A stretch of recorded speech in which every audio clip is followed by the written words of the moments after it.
Hey yo l'équipe, ravi de vous retrouver aujourd'hui pour cette nouvelle vidéo avec ce concept. J'irai filmer vos colonies de fourmis chez vous. On commence par Julien qui m'a bien sympathiquement accueilli chez lui et je vais vous présenter justement 3 de ces colonies qui ma foi vont, j'imagine, vous plaire. On commence tout de suite à l'image par une Camponotus detritus, qui est quand même une fourmi qui fait rêver pas mal de monde. C'est assez rare en élevage parce que vous le savez, hein, c'est une fourmi qui nous vient soit d'Afrique du Sud, soit de Namibie ou d'autres pays d'Afrique. Malheureusement, ce n'est pas évident d'en trouver, d'en recevoir. Bien que c'est une espèce qui essaime de manière massive, ça reste encore une espèce relativement rare sur le marché, si je puis dire. Et c'est coûteux aussi également, hein. C'est une espèce qu'on peut trouver actuellement entre 500 et voire 1000-1200 euros. Ça dépend un peu de la taille des fondations colonies, donc imaginez un peu. Ici j'ai la chance de vous la présenter. Je vais également vous parler des conditions de maintien de Julien, de ce qu'on sait sur cette espèce de fourmi. Pour le coup, celles-ci nous viennent de Namibie, elles n'ont pas été pillées, elles ont bien été récoltées durant un essaimage. La personne qui les vend initialement s'en occupe jusqu'à un certain temps lorsqu'il est sûr que cette fondation prospère correctement, que la reine est bel et bien fécondée. Pour information, c'est une espèce où on a su mesurer dans le nid la température. La température de celle-ci est de 27-28 degrés à l'intérieur des nids. Bien entendu, ça varie dépendant des jours, mais c'est une moyenne si je puis dire. Vous reconnaissez cette coloration exceptionnelle. Sachez qu'il y a, je dirais, 3 Camponotus notables qui ont, je veux dire, des caractéristiques similaires. On entend par là Camponotus fulvopilosus, Camponotus detritus que vous avez à l'image, et Camponotus storeatus. À l'image, vous avez bien la Camponotus detritus, elles sont juste exceptionnelles.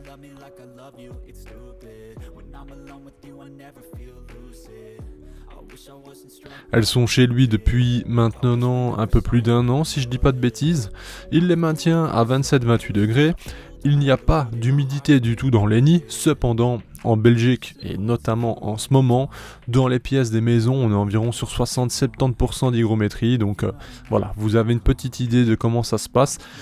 Dans l'aire de chasse, nous avons un classique abreuvoir essentiel pour le développement de n'importe quelle colonie. En termes de nourrissage, c'est assez simple. Liquide sucré, divers insectes, on leur apporte tout ce dont elles ont besoin, et ensuite, ça va tout seul. En discutant avec Julien, il me disait que la différence avec les Fulvopilosus, c'est le développement. Il semblerait tout de même que Fulvopilosus soit quand même un peu plus rapide. Est-ce que c'est situationnel et lié à une colonie ou autre? Voilà, nous n'avons pas le recul nécessaire pour vous certifier cela. Cependant, c'est une constatation. Il semblerait également que Camponotus fulvopilosus génère plus de majors et plus rapidement, ce qui ne m'étonne pas en soi, hein, c'est totalement possible. À nouveau, il faut prendre des pincettes parce qu'on ne peut pas déterminer si c'est le cas pour chaque colonie, bien entendu.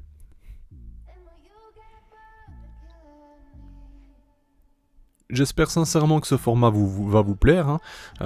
Comme je le disais sur mes publications, n'hésitez pas si vous êtes, je sais pas moi, un éleveur avec une ou plusieurs belles colonies de fourmis particulières ou non, même des fourmis classiques, hein. Vous avez de jolies colonies, j'imagine de Messor barbarus qui font 5000 ouvrières par exemple avec une installation d'enfer. Si vous êtes motivé à m'accueillir et me recevoir une demi-journée environ, mais moi personnellement, dépendant où vous vous trouvez, que ce soit en Belgique, en France, en Suisse par exemple, ben on verra quand est-ce que c'est possible. Si je ne sais pour quelle raison je pars en Suisse dans 2 semaines et que quelqu'un veut me recevoir là-bas, ben j'en profiterai pour essayer de caler 4 heures chez la personne par exemple, vous voyez l'idée. Donc voilà, c'est un format qui me tient à cœur. Dans les débuts vous allez voir certainement pas mal de vidéos de ce format. Je vais essayer d'en faire une par mois et je vais essayer de me rendre dans un premier temps au plus proche, forcément. Mais par la suite, on ira plus loin. J'ai déjà quelques personnes qui sont prévues au programme, dont notamment un éleveur allemand qui va, j'imagine, vous faire péter votre crâne tellement qu'il y a des espèces de dingues chez lui. Ce que vous avez à l'image, c'est déjà exceptionnel. Qu'on soit clair, c'est magnifique. Alors vous savez bien, les goûts et les couleurs, ça dépend de chacun, hein, mais je suis déjà ravi de pouvoir vous montrer ces très jolies espèces. La contrepartie de tout ça, c'est que parce que je me rends, ces gens me reçoivent, etc. S'ils ont une petite promotion à faire, que ce soit leur propre chaîne YouTube, que ce soit leur boutique, que ce soit je ne sais quelle activité qu'ils font, je ne suis pas contraire justement de vous la présenter, de mettre un lien en description par la même occasion. C'est une petite contrepartie qui ne me coûte absolument rien et je trouve ça totalement normal.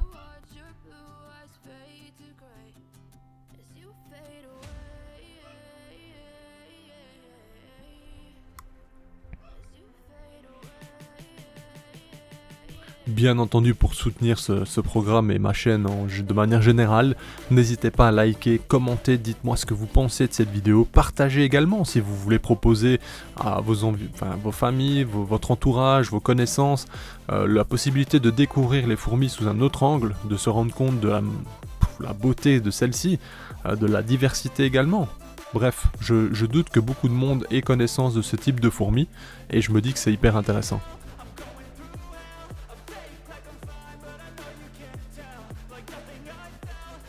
La reine est vraiment incroyable. D'ailleurs, cette pilosité, elle est quand même exceptionnelle. C'est assez propre justement au Detritus, au Fulvopilosus, au Storeatus. On le voit sur d'autres espèces notamment, mais c'est vrai que quand on ne connaît pas, c'est très impressionnant et ça leur donne, je dirais, un charme vraiment particulier. Alors, c'est une Camponotus comme une autre, on a droit à des trophalaxies, le partage de nourriture par régurgitation, on a également, je vais dire, tout le schéma classique que l'on connaît, donc le développement de l'œuf au cocon. Bref, c'est vraiment une Camponotus assez classique dans l'idée. En termes de difficulté, c'est pareil, ce n'est vraiment pas difficile. Il faut cependant parfois trouver les petits détails permettant d'avoir une très bonne évolution. Comme je le disais, en nature, on sait que c'est plus ou moins 27-28 au cœur du nid la température. Donc voilà, il faut essayer de reproduire ce qu'on trouve en nature. J'imagine qu'en extérieur, en plein soleil, ça doit taper vraiment fort. Cependant, une chose intéressante et à noter, c'est qu'elle fourrage tout de même dans les températures ambiantes. C'est-à-dire que même si votre aire de chasse n'est pas chauffée, qu'il fait 22-23 degrés, nous allons quand même observer des ouvrières en train de fourrager, en train de récolter de la nourriture. Donc il n'y a pas de problème vraiment avec ça. Il n'y a pas d'obligation à la température dans l'aire de chasse. Je le mentionne parce que certaines cataglyphis ont ce besoin pour justement partir à l'aventure et récupérer de la nourriture. Si l'aire de chasse n'est pas chauffée suffisamment fort, elle ne s'y aventure pas. Ici, il semblerait que chez Detritus et chez Fulvopilosus, parce que j'ai eu la chance d'en observer plusieurs fois, il n'y a aucun problème à ce que les températures soient pas excessives et ne correspondent pas vraiment à ce qu'elles trouvent en nature. L'aire de chasse est plutôt simple, c'est efficace en soi, comme vous le voyez, il n'y a rien de spécial. Les petites gamelles en dessous des abreuvoirs, ça évite les coulées, ça évite qu'elles ne rentrent trop facilement également de substrat à l'intérieur. Voilà. Il y a également un petit trait de comportement qu'on ne verra pas dans les images, mais il semblerait qu'elle gratte comme si elle fouillait légèrement le sable pour éjecter des particules et voir s'il n'y aurait certainement pas, j'imagine, un insecte mort ou quelque chose qui s'y trouve.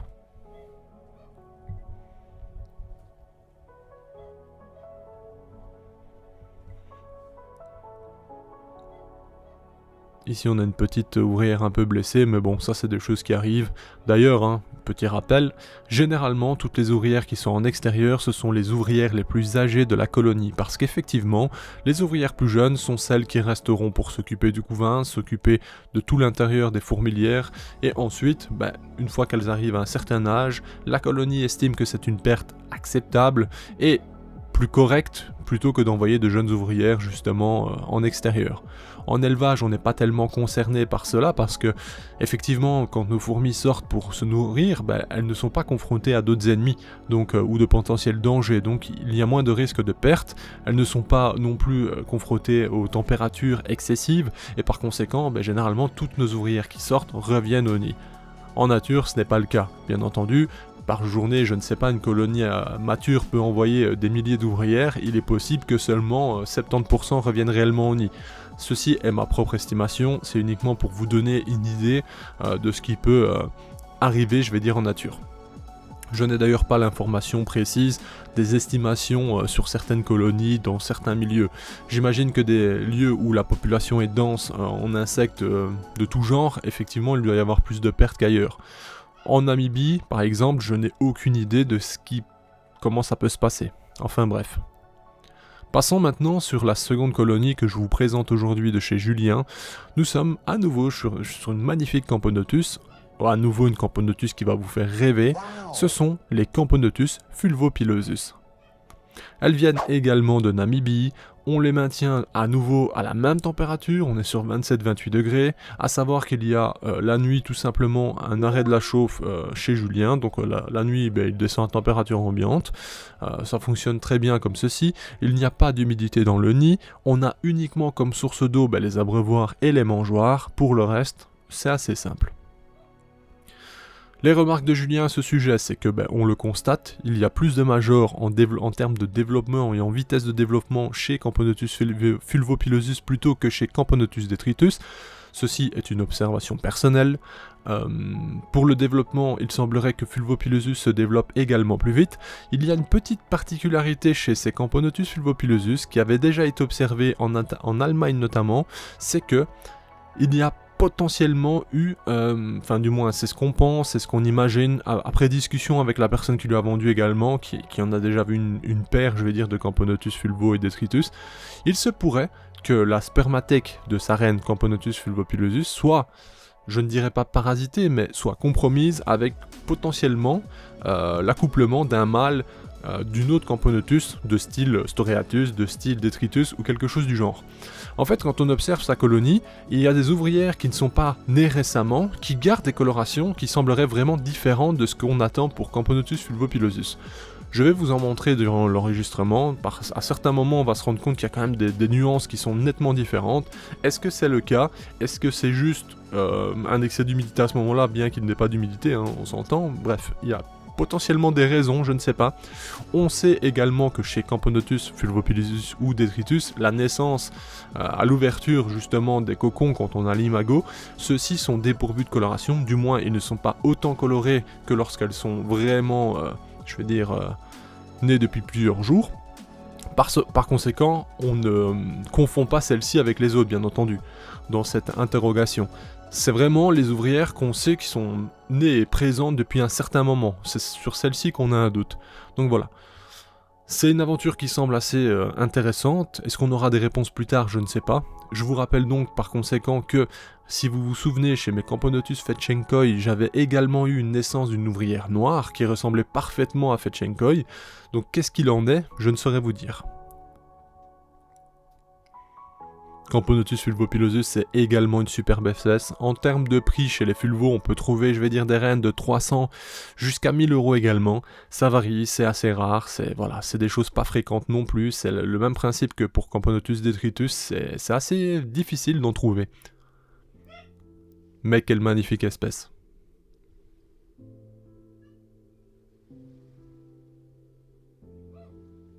Et les majors sont vraiment impressionnants comme vous le voyez. On a également cette coloration, cette pilosité qui me semble vraiment exceptionnelle. C'est ce qui fait clairement leur charme. Hein. De plus, en fait, quand on regarde, elles sont de grande taille, elles sont avec un développement rapide, elles sont assez actives, la pilosité les rend exceptionnelles. Ce sont tous ces éléments aussi qui déterminent un peu leur prix, hein, et la rareté bien entendu de celle-ci, je vais dire en vente. Mais c'est vrai que ceux qui sont fans de Camponotus ou de fourmis en tout genre, généralement ça tape facilement dans l'œil des éleveurs. Je n'ai d'ailleurs pas encore eu ni l'une ni l'autre. J'ai eu des opportunités, mais je vous avoue que je n'avais pas envie de mettre 700 ou 1000 € dans une espèce comme celle-ci.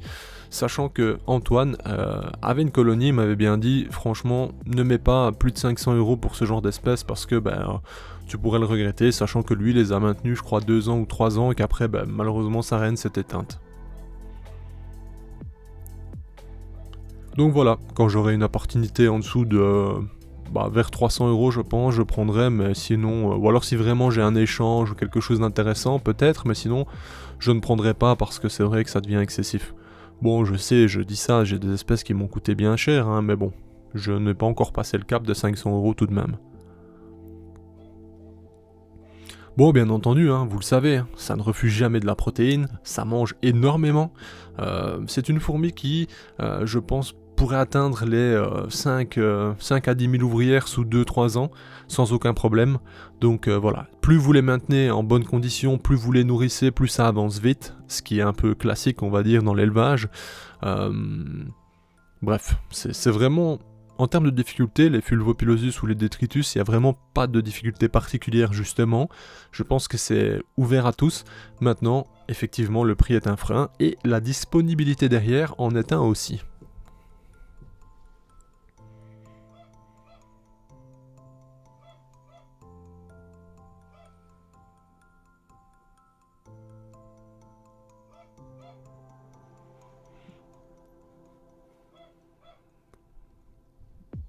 Comme je vous le disais, je vais mettre donc la boutique de Julien, donc JD Greenhouse, en description. Il vend essentiellement des plantes, des fleurs, etc. Je vous invite à aller consulter d'ailleurs cette boutique. Ça ne vous coûte rien de jeter un œil. Il est basé en Belgique, près de Dour. Donc voilà, je ne vais pas donner plus d'informations, ce qui me semble normal. Mais pour cette première visite et ce premier déplacement de j'irai filmer vos colonies de fourmis chez vous, c'était vraiment assez cool.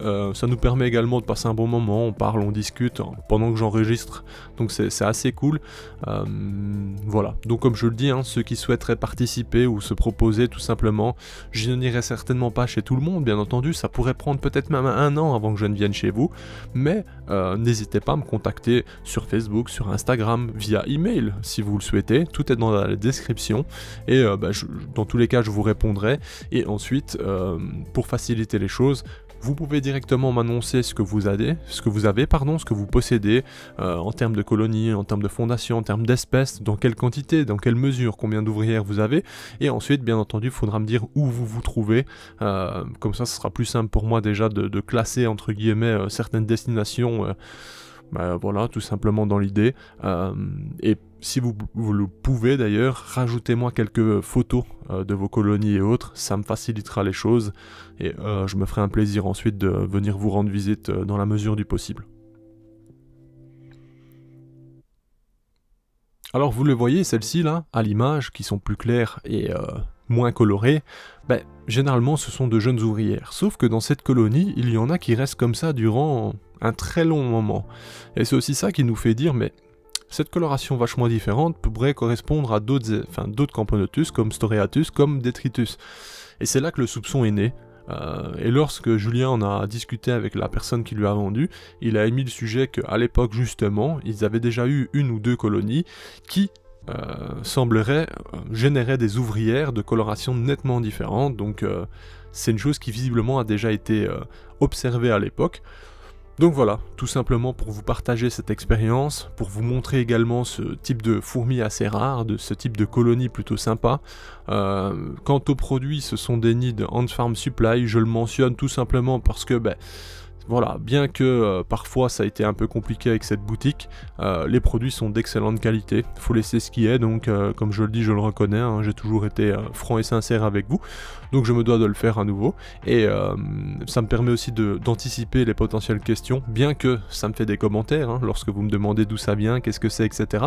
Mais bon, je me dis au moins, voilà, tout le monde est content et vous avez toutes les informations directement. Vous voyez cette ouvrière par exemple, elle est assez spéciale. Hein. Bon, bien sûr, vous le voyez, hein, ça fait une tonne de couvain, ça ne cesse d'évoluer, ça grandit constamment, ça ne fait que manger, manger et manger, pour toujours pondre plus. C'est un peu classique chez des Camponotus, vous me direz, hein, bien que l'évolution est différente chez toutes. Mais bon. En tout cas, les rennes sont exceptionnelles, c'est vraiment des colorations de fou furieux. Dites-moi dans les commentaires d'ailleurs si vous êtes team Camponotus fulvopilosus ou est-ce que vous êtes team Camponotus detritus. Parce que c'est vrai que, mine de rien, il y a quand même une différence notable en termes de coloration. Moi, personnellement, c'est compliqué, hein. Franchement, je pense que le prix déterminera la suite.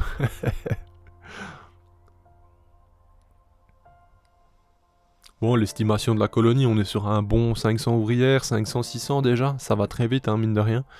Pareil, hein, c'est une colonie de l'année passée. Voilà.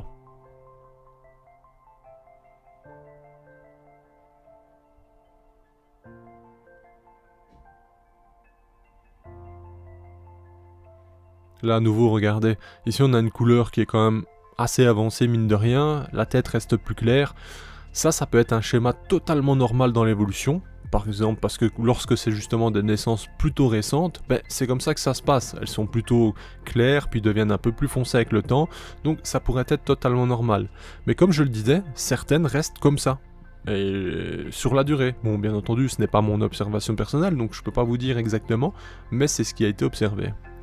Ici on voit, hein, ça c'est juste les pontes tressantes. On voit qu'il y a des petites larves quand même, donc ça c'est un peu plus avancé, mais on voit qu'elle a mitraillé. Alors, sa troisième colonie, fondation que je vous présente, ce sont des Myrmecia nigrocincta, qui nous viennent donc d'Australie. En termes de maintien, on est sur 23-24 degrés la journée, et la nuit c'est température ambiante, donc on descend sur 18 degrés. À savoir que c'est des fourmis qui sont habituées justement aux variations de température importantes. Elles ont besoin, pour certaines Myrmecia d'ailleurs, que les températures soient très basses la nuit, et par conséquent c'est le moment où elles partent chasser. Ici c'est une espèce donc qui a la capacité de vous piquer, qui vous voit parfaitement, donc ça c'est à prendre en considération. Il faut manipuler avec prévention, donc être conscient de ce qu'on fait. Sinon c'est une magnifique fourmi, hein. Dites aussi fourmi bulldog, bref il y a pas mal de noms en tout genre pour elle. Certes c'est exceptionnel, la Myrmecia nigrocincta c'est probablement l'une des plus faciles, si je puis dire, pour se prendre en main avec celle-ci. Il y en a d'autres qui sont assez, je vais dire assez, plus simples, pour ne pas dire de bêtises. Moi d'ailleurs, vous le saviez, j'en ai reçu une, malheureusement à peine un mois après elle s'est éteinte lorsque le couvain commençait justement à se relancer correctement. Petite déception, mais bon, j'ai fait ce qu'il fallait, je ne pense pas avoir fait de bêtises, mais vous le savez, avec du vivant, c'est toujours un peu compliqué. Il y a des risques quoi, tout simplement, il faut être conscient qu'à tout moment vous pouvez tout perdre. C'est ça la réalité des choses. Ici on voit un très joli couvain, une blatte qu'elles ont rentrée récemment, elles vont s'en alimenter et notamment les larves vont s'alimenter directement dessus. Ce sont plein de petits détails qui font leur charme. Enfin voilà, on se dirige vraiment tout doucement vers la fin de cette vidéo, j'espère qu'elle vous a plu. Dites-moi si le format vous plaît, que je vous présente justement l'élevage d'autres personnes, leur façon de faire, avec quels moyens ils maintiennent leur colonie, quelle température, enfin bref, une multitude d'informations justement que chacun fait. Les prochaines fois on verra ce que j'obtiens en termes d'images, chez qui je me rends, bref, je vous tiendrai au courant. J'attends vraiment vos retours parce que c'est un format que je voulais lancer depuis un moment, donc maintenant à moi de me déplacer, d'aller voir un peu partout en Europe, si je puis dire. Petit à petit on ira de plus en plus loin j'imagine. Sur ce, je vous remercie d'avoir regardé cette vidéo, je remercie Julien pour son accueil, et je vous dis à tous et à toutes une bonne fin de journée, une bonne fin de ce que vous voulez. A bientôt l'équipe, bye. Hey, si toi aussi tu as apprécié la vidéo, n'oublie pas de t'abonner, de laisser un like, voire un commentaire, ou même de nous suivre sur les réseaux.